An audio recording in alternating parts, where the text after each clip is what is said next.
জাতীয় সঙ্গীত নিয়ে অনেক কথা হচ্ছে।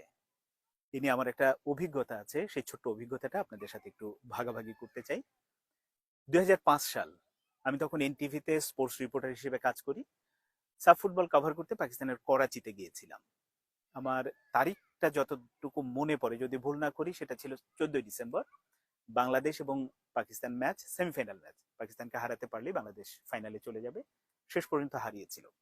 তো ওই ম্যাচের আগে যেটা হয়েছিল, যে প্রত্যেক ম্যাচের আগেই হয় সাধারণত, যে দলের সাথেই খেলা থাকুক না কেন, জাতীয় সঙ্গীতটা হয়। মাঠে খেলোয়াড়রা গায়, দর্শকরা থাকলে দর্শকরা দাঁড়িয়ে যায়, সাংবাদিক বা কর্মকর্তা যারাই থাকে দাঁড়িয়ে সম্মান প্রদর্শন করে। তো এখন পর্যন্ত আমি আমার জীবনে যতবার জাতীয় সঙ্গীত শুনেছি, যত জায়গায় শুনেছি, আসলে ওই মুহূর্তটার সাথে আমি মেলাতে পারি না।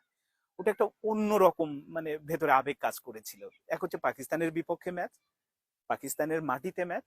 আর একটা হচ্ছে 14ই ডিসেম্বরে ম্যাচ, বাংলাদেশের জাতীয় সঙ্গীত গাওয়া হচ্ছে, আমার সোনার বাংলা আমি তোমায় ভালোবাসি। আমি এখনো যখন বলছি, আমার শরীরটা আসলে কি বলবো, অন্যরকম একটা অনুভূতি হচ্ছে। এরপরে অনেক জায়গায় আমি জাতীয় সঙ্গীত শুনেছি, বিভিন্ন টুর্নামেন্টে হোক, দেশের বাইরে হোক শুনেছি, কিন্তু ওই অনুভূতিটা না মেলাতে পারি না। তো এই যে এখন যখন শুনি যে আসলে জাতীয় সঙ্গীত পরিবর্তন করা দরকার, বা এটা করা দরকার, ওটা করা দরকার, তখন না মাথার মধ্যে অন্যরকম অনেক কিছু কাজ করে। মানে কেন, মানে পরিবর্তন সবকিছু করতে হবে? আমার ভেতরে যদি দেশপ্রেমটা থাকে, দেশের প্রতি ভালোবাসা থাকে, তাহলে কে লিখলো, কবে লিখলো, এই ভাষা সেই ভাষা, এগুলো মুখ্য না, এমনিতেই কাজ করে। ওই অনুভূতিটা নিজের মধ্যে ধারণ করতে হয়। সবকিছু কি বদলাতে হয়? একবার চিন্তা করুন তো, ছেলে মেয়ে যখন বড় হয়ে যায়, বুড়ো বাবা মাকেও অনেক সময় সে কেলে মনে হয়। তাই বলে কি আমরা বাবা মাকে বদলে ফেলি? ফেলি না। সবকিছু বদলাতে হয় না। সবকিছু বদলাতে গেলেই এলোমেলো হয়ে যায়, বিতর্কের তৈরি হয়। তো খামাখা বিতর্ক না করে শুধু শুধু, মানে পরিবর্তন কেন করতে হবে, এই প্রশ্নটাই তো অনেক বড়, মানে বড় প্রশ্ন। কোনো দরকার নেই, শুধুমাত্র দেশটাকে যদি ভালোবাসা যায় তাহলেই সবকিছু হয়ে যায়।